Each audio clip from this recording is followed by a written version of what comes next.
Gloria Strode, and welcome to Straightforward. Today I am so excited to sit with two of the most seasoned educators in the Chattahoochee Valley.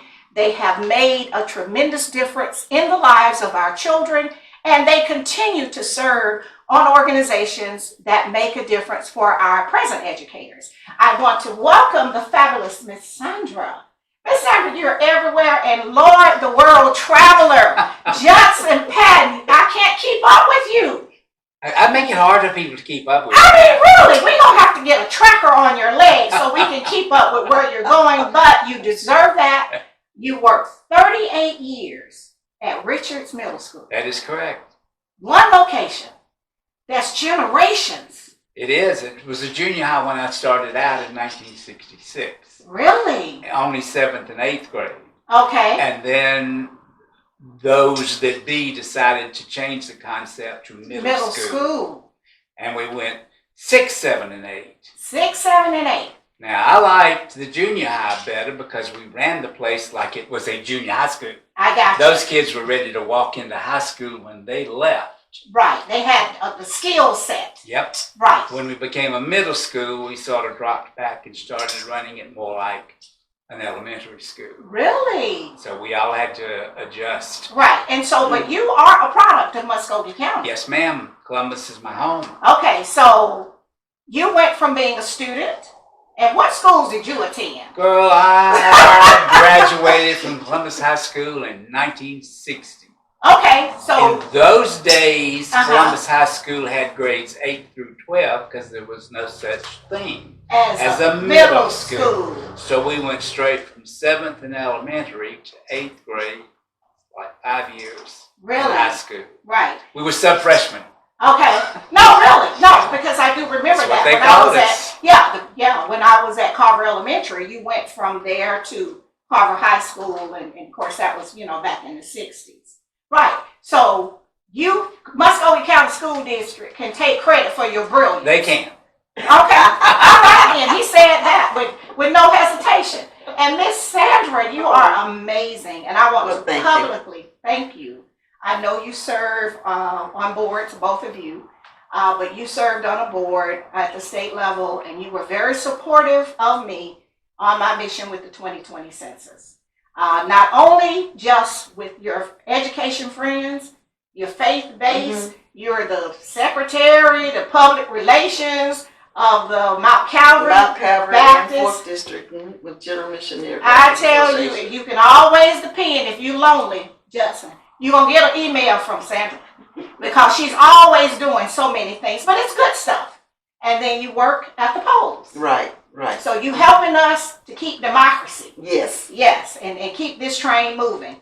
And so you worked in education, but you're not a Columbus native. You're an Army brat. Right. Okay, right. So where are you from? Well, I was born in Fort Benning. Oh, and I went to school here up until the 2nd grade. And my dad was in the military, so we followed him all around. I've been educated just about all over the world. Germany, Hawaii, Kentucky, Virginia. I graduated high school in Hampton, Virginia. Okay, and then you ended up back in Columbus. Yes. And you worked here. Life happens. So you're right. Back in Columbus. But you worked here in Muskogee County. When I first graduated from Columbus State, I taught at South Columbus Elementary for 3 years. And then I got married, and we moved to Colorado. So I knew I wasn't coming back to Georgia. That's what I thought. You thought? That was your plan, not the plan. Correct. And when I came back in '84, I was divorced. Started teaching in Harris County. Okay. And I taught in Harris County from '85 until 2012. Really? I was an educator, 3rd grade, and I was after school director up until 2022. See, that's where you got all those other extra organizational skills. So when you're working with the 4th District, and then you are working with the Mount Calvary, then you're over with Nancy Boren and that team, and then both of you still serve and have served together. Yep. Yes. We didn't even know until today because you were like, we have lots of surprises. So today we get here to do this, and then we're like, it's like we've been knowing each other for a long time. I was silly me gonna make an introduction, but great minds and great people people usually travel in the same circles. I buy that. Yes. So you all served on several boards together on behalf of Georgia educators. Association of Educators. Okay, and so you all tell our audience exactly what you all do with that organization. What is it intended for? For the betterment of education for students and the betterment of the occupation of being an educator. We were interested in teachers and making things better for the profession. Oh, Correct. That's in a nutshell. So we're concerned about the children. Correct. Yeah. But we have to take care of the people us. that's taking care of the children. And oftentimes we don't do a good job of that. We don't make sure that a lot of the schools, especially both of you worked in public schools. Now, when we start talking about private schools, sometimes that's a little different conversation because they're not struggling to have all of the resources. And I know for myself, working with federal education grants, teachers spend a lot of money out their pocket trying to make it happen. That's right. You know, and because it's a calling, it's not a job. That is correct. That's right. That's and right. every single decision about education is made by an elected politician. So teachers have to be politically aware and politically active. That's and right. our organizations have done that. For example, if you want to raise, you don't have a chance of going to the superintendent or the governor alone and asking. Right. But if you go as part of an organization with 36,000 members, they listen. Right. That is power in the numbers. Right. And retirement. Georgia has probably the best retirement system in the country. That's true. Really? For educators? Yes, ma'am. Yes. Really? And a lot of that has to do with our teacher organization and our membership, putting our hands on these politicians and making sure we elect friends of education to office. And see, that's why people need to be informed and educated Yes. on all of Yes, the ma'am. issues and how everything works together. That is correct. It's not a one-trick pony. You know, 1 + 1 needs to equal 2.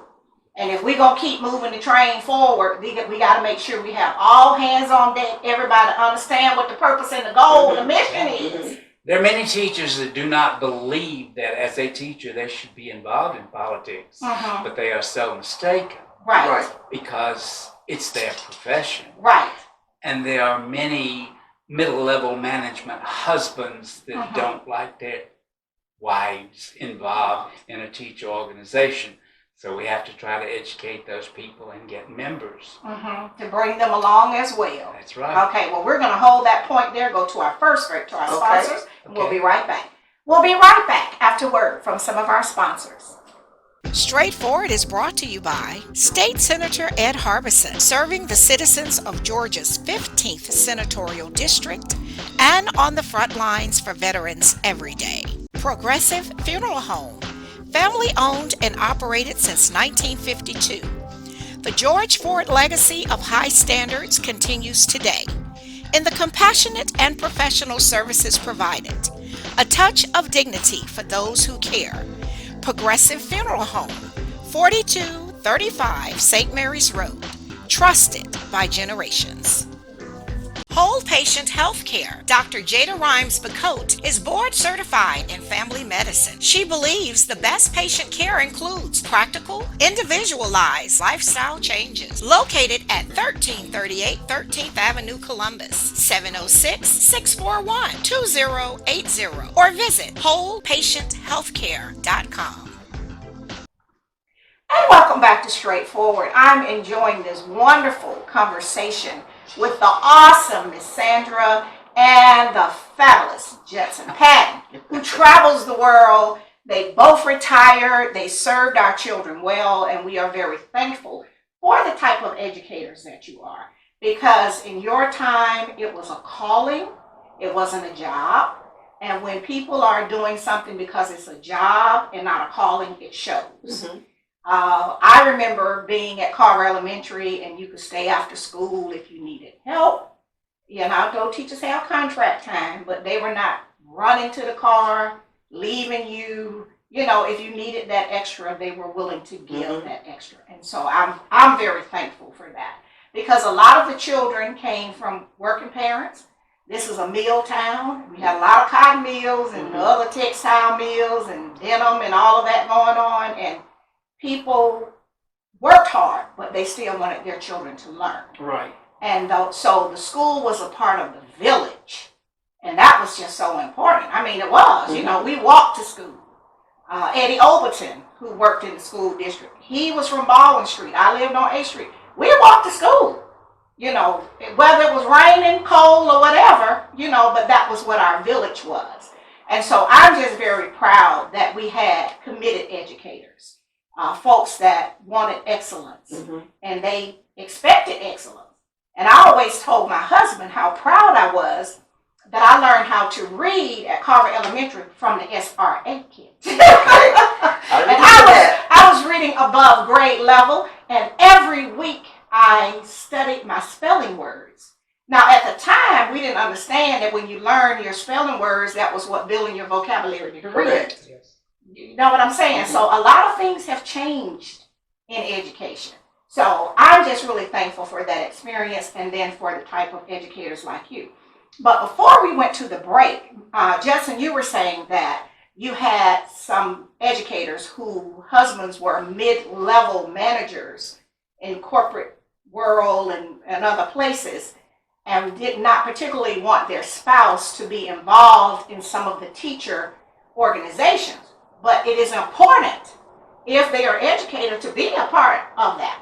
Because you all are the voice. Right. What do you say with that, Miss Sandra? Because you married and you were divorced. Right, right. It's important because you get to know exactly what's going on, not only with the school system, with the local and the national, but you get the parents involved in it.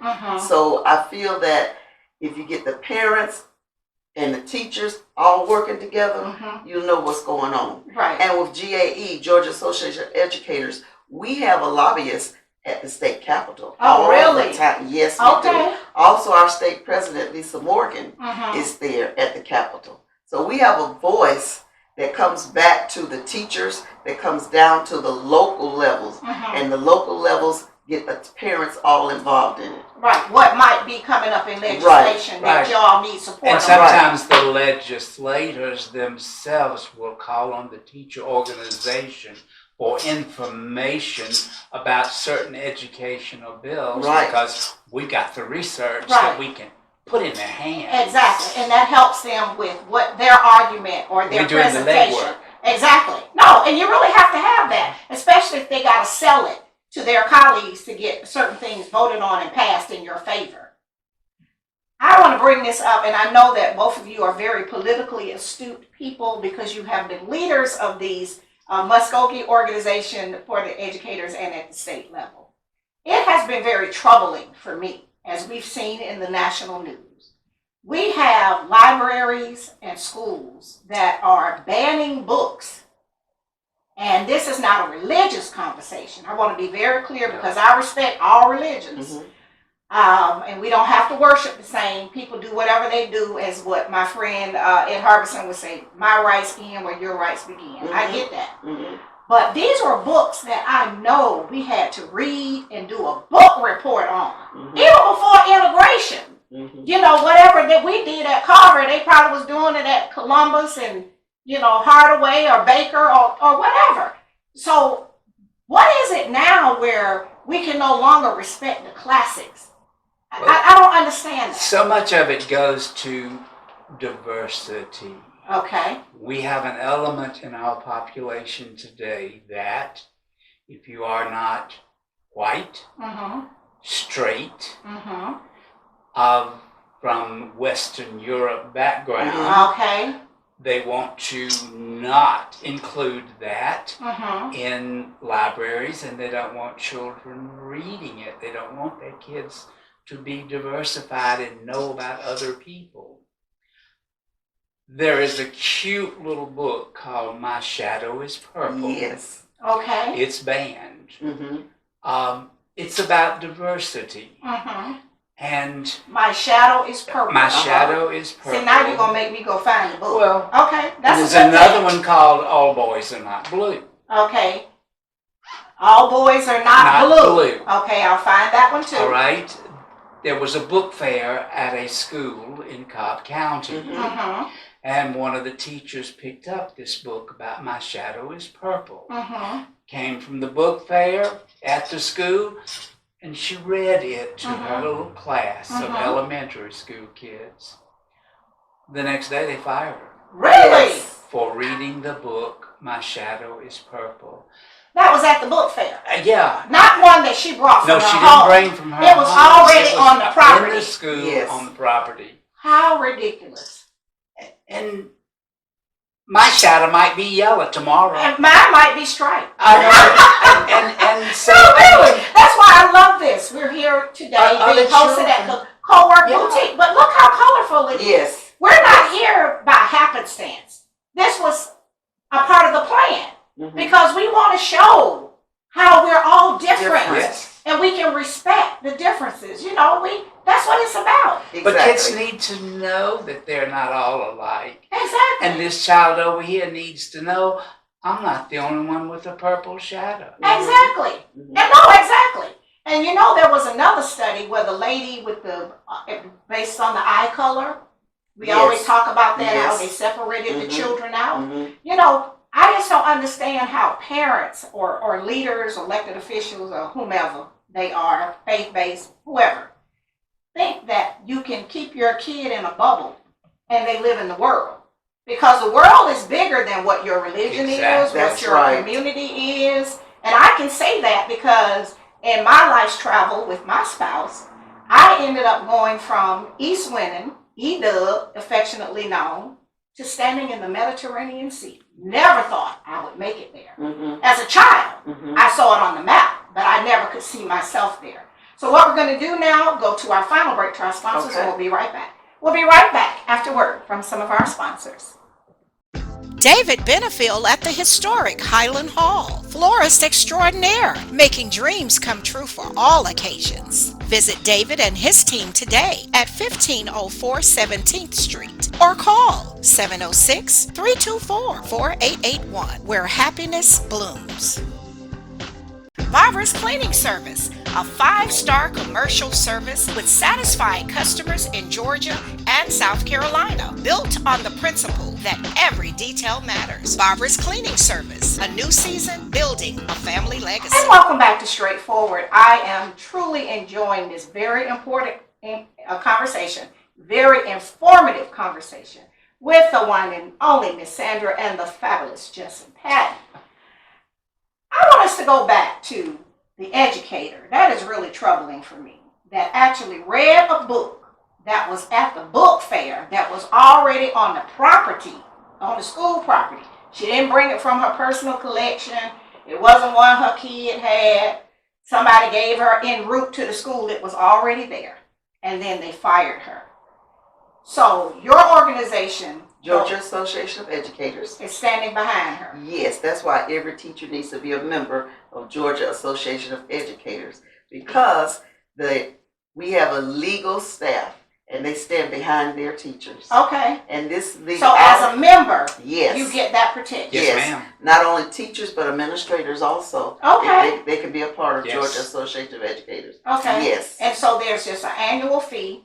It's affordable. It's not like $10,000 a year. Right. Right. Okay. So your average teacher, even your first year teacher, your first year you all teachers, recommending your first year teacher. Your paraprofessionals, okay, custodial workers, everybody that's involved with the school system can be a part of Georgia Association of Educators. Okay, so I would have never walked into a classroom without being a member. Ever would I have walked in not knowing that I had this backup. Right. Because there's some crazy people you Yes, wind up it is. working for. I know. You were telling me. No, really, because they don't believe how you believe. So then their personal biases, they bring it into the education system, which is not for that. Now, I will say this, and my child went to a Christian school. But there are certain things you can do at some point in his life. You can do some things at the Christian school because people are coming there paying their money. There's free will. But when we're talking about public school, we should be able to use the taxpayers' money and make sure all the children have a quality education and truly be exposed, because I lived in a dormitory away from home. You can tell the people that come to college that's not been exposed. You really can. And so that's why it's important that they understand and experience diversity. And quality education and safety in the classroom is always number one. Exactly. And getting them ready for today's world, not yesterday's world. Right, not the 50s or the 60s. Today's world. Today, not even the 70s when we were all cool, fabulous, and young. No, really, it's even different. It's even different. And so when you said that in some places they have even the color purple. Now, that was her personal story. So now people can't tell the story, which I still think it was mildly told, because I have read books on my own, and I have heard stories from even some of my own family members. You can't change what the truth is. The truth is what it is. Correct. So if all of those things, if slavery happened, taking it out of the book is not going to not make it don't exist. That's right. That's right. Well, To Kill a Mockingbird at one point. Right. And everybody, well, people love that. But I wrote a book report at Harvard High School my senior year on To Kill a Mockingbird. So now all of a sudden, what's wrong with that? What is that encouraging somebody? I don't get that. And it's not that I'm trying to be difficult, but I can't connect the dots. Because we did it for all of these other decades when it was very conservative. The world was more conservative than it is now. So I don't know. The Georgia law is kind of vague, which is where this poor teacher in Cobb County got caught with the vagueness of the laws on this kind of thing. And a parent can issue a complaint, and that gets the whole thing started. Yes. That's what happened in Cobb County. Isn't that something? With really no real true basis. They discouraged. There was no injury to the child. I mean, nobody. Oh, and the children loved that little book because, My Shadow is Purple. My Shadow is Purple. If you have not read it, go find it. And what was the other one? The other one was Boys Aren't Always Blue. Boys aren't always blue. So those are two we need to be looking at, because we live in a diverse world. Correct. And everybody's not going to look like you. Right. And I can say that because I have lived and worked in other places. And believe it or not, I worked in the Appleton Public School District with the Hmong population in the 80s. And my husband was an engineer at Procter & Gamble. I was known as the black lady with the red leather boots. Red is your favorite color. They didn't know my name. But my boss was from Minnesota, and he just, just throw all the paint on the wall and let's shake it up. But they wanted somebody to be a part of a diverse team that could work with the Hmong students, because they were coming from culturally from Vietnam after the war and that kind of thing. So you got to be able to go outside of the box. That's true. Everybody's not going to look like you. And people need to understand that. America is a melting pot, right? Exactly. That's what this is all about. What are you all seeing in the state of Georgia with your organization? Are they trying to follow some of those other conservative states, or your lobbyist is kind of holding their feet to the fire? I'm afraid that a large segment of Georgia is following some of those other states. Really? You can see it in the news. We have some of those crazies up there in North Georgia. Okay, that's going toward the Tennessee line. Yeah, we won't call the blonde-headed lady. No. Right, okay. I know who we talking about. Okay, which they have a low level of literacy themselves. You can tell they haven't been exposed. We're talking about that northwest part of Georgia on that side. And there again, the exposure is very important. And then Georgia has some of the poorest counties in the nation. Folks don't understand that. We got counties in the 2nd Congressional District, Randolph, Clay, Quitman, Stewart, not the poorest in the state, the poorest in the nation. So how are they going to be able to leave these communities and go and compete? We want functional, ready to contribute students. Well, we have excellent teachers in our state. they can do the job of educating our students to the level that you want them educated to. Okay. If you let them do their job. Yes. That's the key. Yes. If you let them do their job. Oftentimes the hands are tied. We've got excellent teachers. I run into them all the time. And we ran into them at our state meetings and everything and talked to them. And so we got politics in the way of the mission. Yes. So people working their own personal, political career agendas. Because I believe a lot of this is just to get attention. Because I would hate to think that they're that ignorant, but who knows? No, I'm serious. It's like, do you really think that if the child read To Kill a Mockingbird, it's going to change their whole life? I don't think so. Mm-hmm. Yeah, so I think it's political theater. Would you agree with that? I would do. I would agree, definitely. All right. Yes. So once again, tell people about the organization. I want to thank you, the fabulous Judson Patten, that traveled all over the world and was able to pencil us in for this interview today. And of course, Miss Sandra, with all of your wonderful work that you're doing nonstop in the faith-based community, definitely for all that your organization did to support me in the 2020 census. And definitely hold everything down at the poll, because you'll be seeing us there. Yes. Yeah, because we understand the importance. So tell people about the organization, Muskogee, and how they can join, or the state. Georgia Association of Educators. Just go to their website, and there's a tab where you can see how to join. Okay. Mm-hmm. And so anybody that works with education and children, they can, from the custodians all the way to the bus drivers, everyone. Bus drivers. Yes. And you recommend that? There is a local association of that, Muskogee Association of Educators. Okay. And there's the National Education Association. Okay. A lot of people think they don't need to be a member of the NEA, but it's that level that deals with Washington, D.C. Okay. Yes. Somebody's got to be up there representing Georgia teachers. Okay. Got to have every local every in level. The state of Georgia is a part of Georgia Association of Educators. Okay, so we need them to join Muskogee, local, the state, and the national. Well, I thank you all for doing this. We will certainly do this again, and I'm so excited that we got folks like you on the front lines looking out for our teachers and our students. Thank you so much. Well, thank you. We've enjoyed it. All right, we'll do it again. This has been Straightforward. If you don't stand for something, you will fall for anything. Until next time, be blessed. What up, world? What's up, Columbus? Be sure to tune in every Sunday, Straightforward with Gloria Strode, right here on NBC 38.